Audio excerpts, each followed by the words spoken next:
Hello, my friend. Welcome to the Money is Emotional podcast. I am your host, Christine Luken. Today's episode is Break Out of Your Money Comfort Zone. You've probably seen that meme that says the magic happens just outside of your comfort zone. If you stay inside of your comfort zone, you're not just missing out on magic. The problem with your cozy comfort zone is that it's actually a cage that is keeping both you and your finances small. Let's talk about exactly what your money comfort zone is and how to break out of it so you can reach higher levels of wealth and success and live the life that you really want. The first and most important thing to know is that your brain is wired to keep you safe, not successful. When we approach the edge of our comfort zones, we can feel anxiety, discomfort, and even fear. This is the primal part of our brains, known as the amygdala. It's trying to keep us safe from perceived danger. Its sole job is to keep you alive. When the amygdala encounters anything unfamiliar, it rapidly triggers the release of stress hormones like cortisol and adrenaline. Those increase your heart rate and your blood pressure. And of course, that's when you feel that anxiety and that fear. Back in our caveman days, this part of our brain helped us avoid the edges of cliffs and the mouths of hungry predators. Now, thankfully today, most of us humans don't face mortal peril on a daily basis, but this part of our brain is still alive and active, scanning the environment for perceived threats. And anything unfamiliar is treated as a potential threat. Here's the problem with this. Just because something is unfamiliar doesn't mean that it's dangerous or bad for us. If you're unfamiliar with things like life insurance, advanced tax planning, or real estate investing, these positive financial concepts can trigger an irrational fear response. So when you feel fear around something financial, I want you to sit with yourself and ask, is there a real threat here? Or is this something I'm simply unfamiliar with or uncomfortable with? Now, here's what's interesting. The amygdala is tiny. It is the size and shape of a small almond. Not even a big one, a small almond. So here is the million-dollar question. Are you going to let something the size of an almond keep you from your prosperous dream life? How do we overcome the fear response of the amygdala? Start learning about the financial concepts that are outside of your comfort zone. This is how we make the unfamiliar familiar, and that's how we start to get comfortable with it. We start to bring it into our comfort zone. Let's talk about the origins of our comfort zones. Like, where did this even come from? Your money comfort zone is what you're used to having or not having financially. If you've ever found yourself wondering, why can't I make more than 80 grand in my business every year? Or how come as soon as my savings balance gets above $5,000, something happens to knock it back down? Well, congratulations. You've just discovered the current boundary of your comfort zone. Our money comfort zone is what's familiar to us. Interestingly, the word familiar comes from the same root word as family. If you want to learn about the origins of your own money comfort zone, look no further than your family. If you grew up in a family that valued saving money in the bank, chances are you are also very comfortable with having a healthy savings account. But if you grew up having a parent who said, bankers are crooks, they're trying to steal your money, chances are slim that you're going to trust the bank with your savings. You'll either stuff your extra cash under your mattress, or you're going to feel safer spending it so no one can take it from you. Think about the money norms in your family growing up. Did your parents talk openly about money? Or did they say, it's not polite to talk about money? Were your parents savers and investors? Or were they suspicious or afraid of banks and the stock market? Were your parents frugal, or did they freely spend their money? Maybe money they didn't even have. Did they use debt wisely or recklessly? And how does this translate to your behavior with money now? Are you seeing any of the patterns? Now, just this past weekend, my husband Nick and I were talking about this very subject on our walk around the neighborhood. Nick was saying how much he admires my dad and the smart financial risk-taking that he's done over the years. Now, my husband is an excellent saver, and he's much more risk-averse than my dad. But it makes total sense because my husband and my dad had very different family financial environments when they were growing up. Nick grew up with parents who were in constant financial chaos. His parents spent everything that they earned, and they had no savings. They were constantly fighting about money in front of Nick and his siblings. So as soon as he could, Nick got a job and started zealously saving money to create a sense of financial safety for himself. When his mom got divorced, Nick and his sister, who were in their late teens, had to work to help pay for groceries.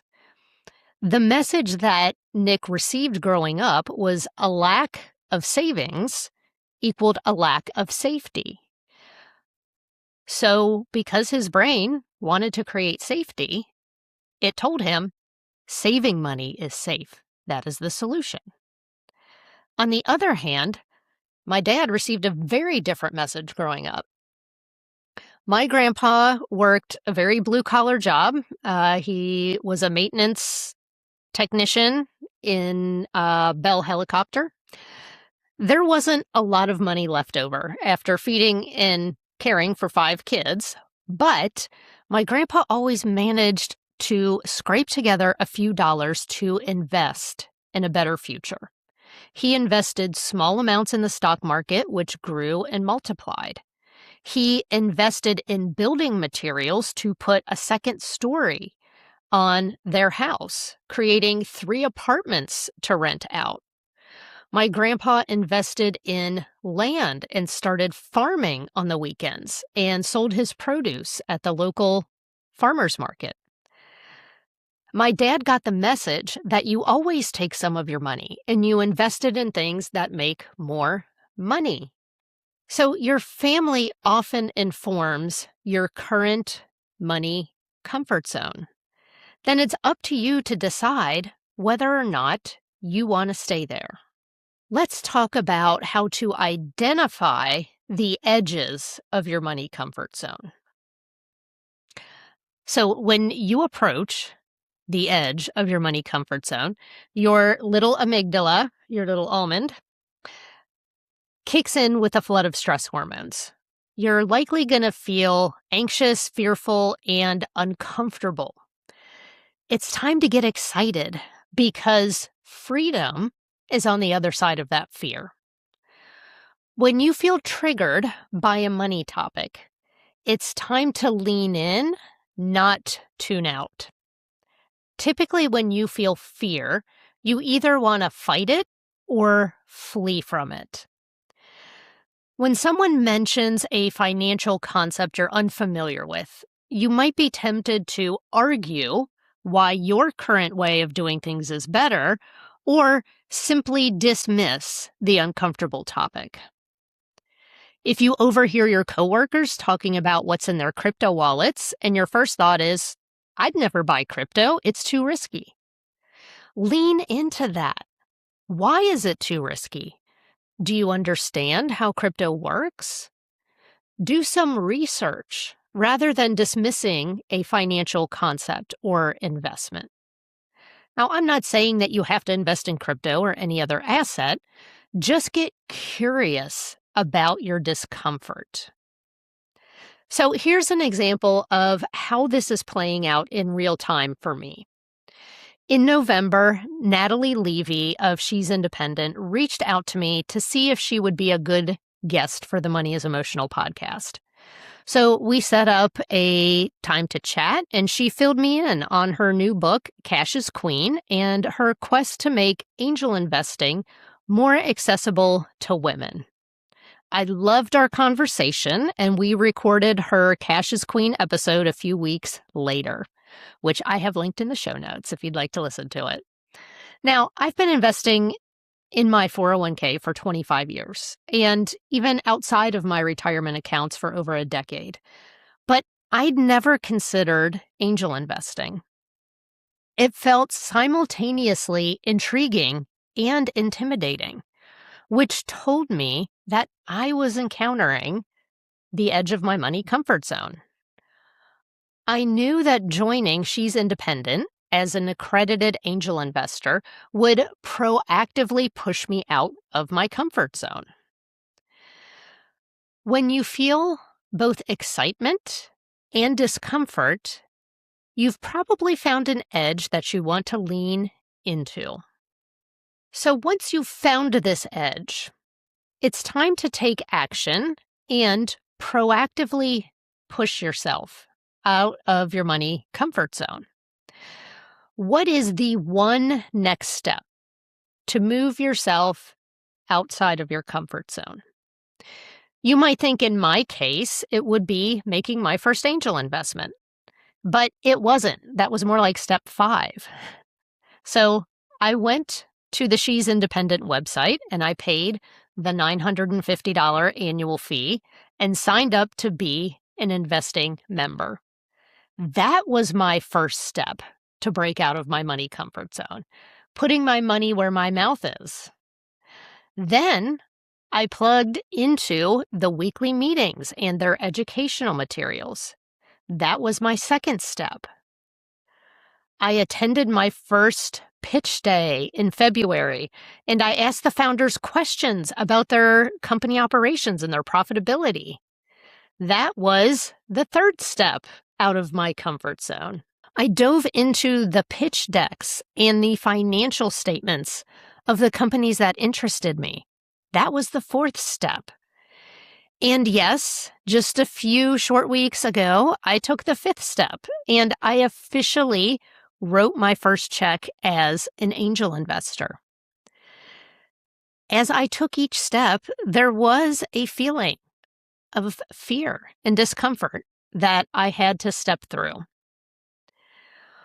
Now, what if you want something that feels really big and seemingly out of reach? Maybe it's very far in the future for you.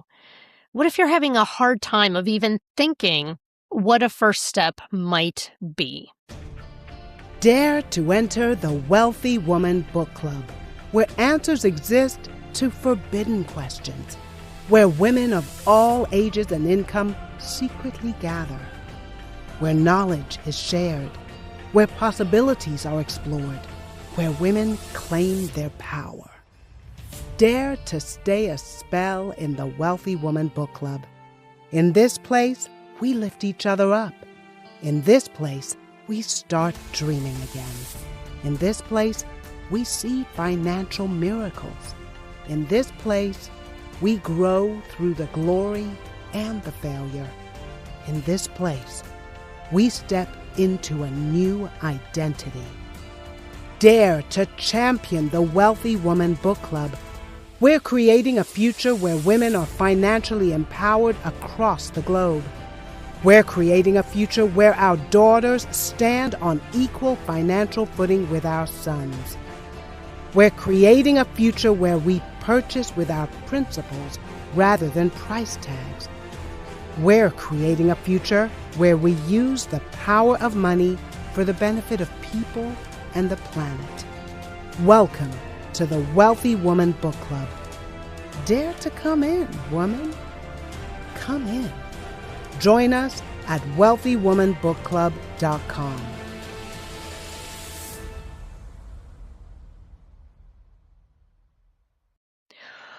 Well, here's a concept I love that my best friend and author, Heather Rain Hutzel, describes as Costco samples of your dream life.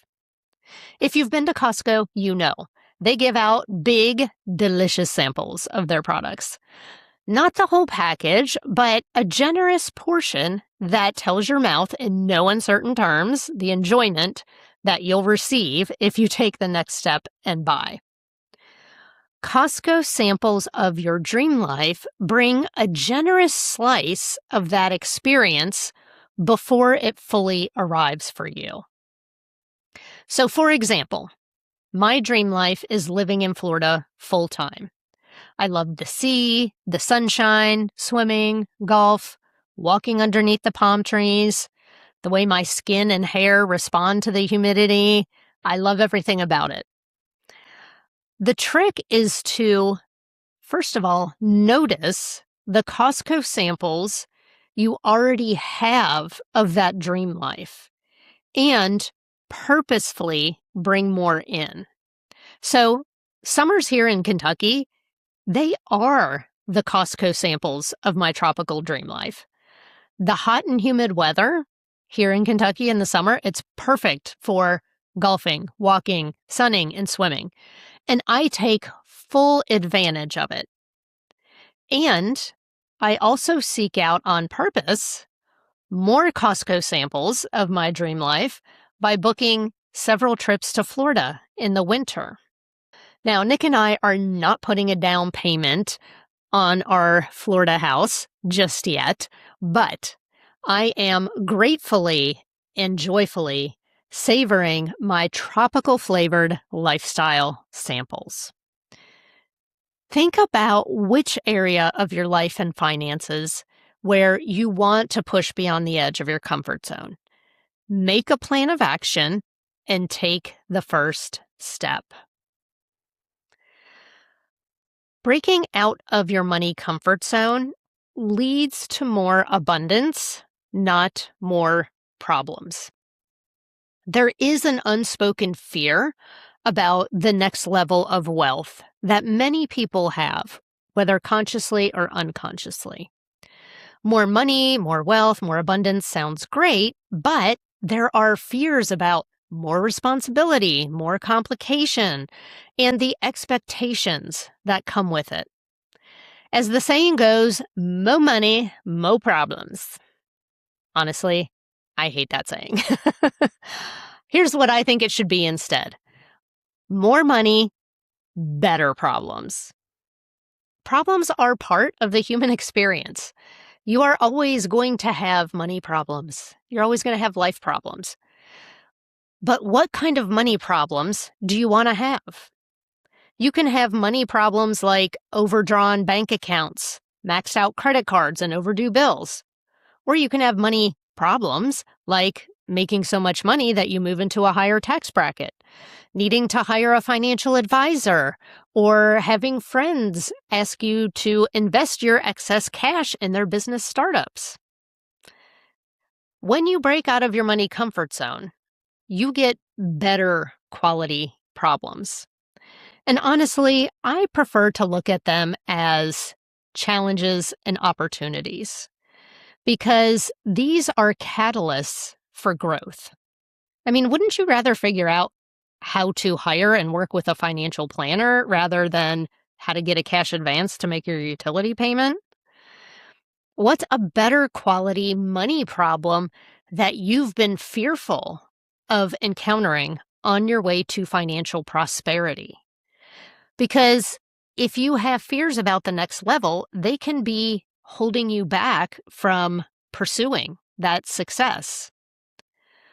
Most often, we fear the unknown. Educating yourself on the topic is the quickest way to make the unknown known and to pop that balloon of fear. If you want to go deeper into releasing unhelpful money narratives and cultivating a positive money mindset, check out my course, Magnetic Money Mindset. It contains neuroscience-backed tools to permanently rewire your unconscious mind, making forward progress in your personal finances inevitable. I'm including the link in the show notes for you with an exclusive listener discount. So it is time to upgrade your money problems. For those of you who love energetic support alongside of your financial advice, I have 2 crystal recommendations for you. They are both known as stones of transformation and change. So the first one is malachite, this beautiful green stone here. It is known for encouraging positive risk-taking and breaking outdated habits. That means it's perfect for breaking out of your money comfort zone. I find malachite to be very activating, so brace yourself for change when you work with it. Because malachite correlates to the heart chakra, it is a wonderful crystal for those of you who know that you need to set and enforce healthy boundaries around money. The second stone is known as charoite, and this is a beautiful little purple stone here.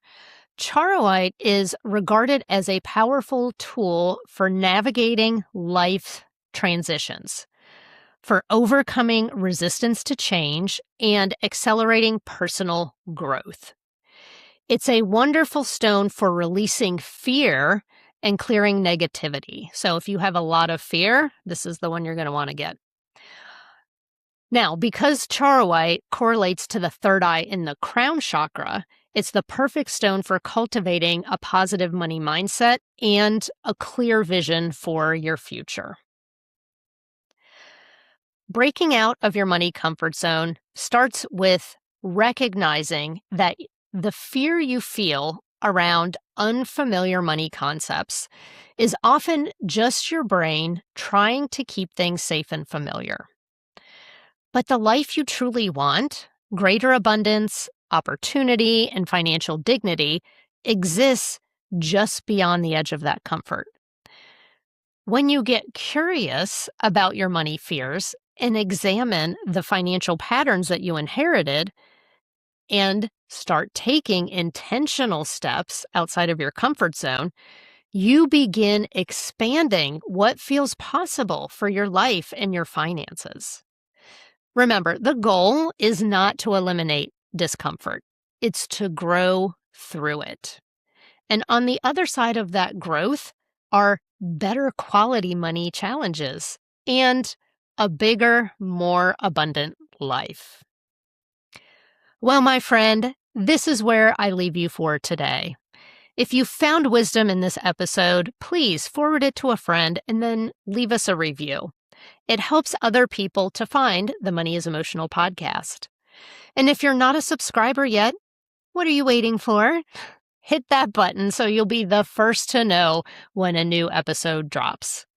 Until next time, this is Christine Luken reminding you that you're good enough, you're smart enough, and gosh darn it, people love you, including me. Bye for now.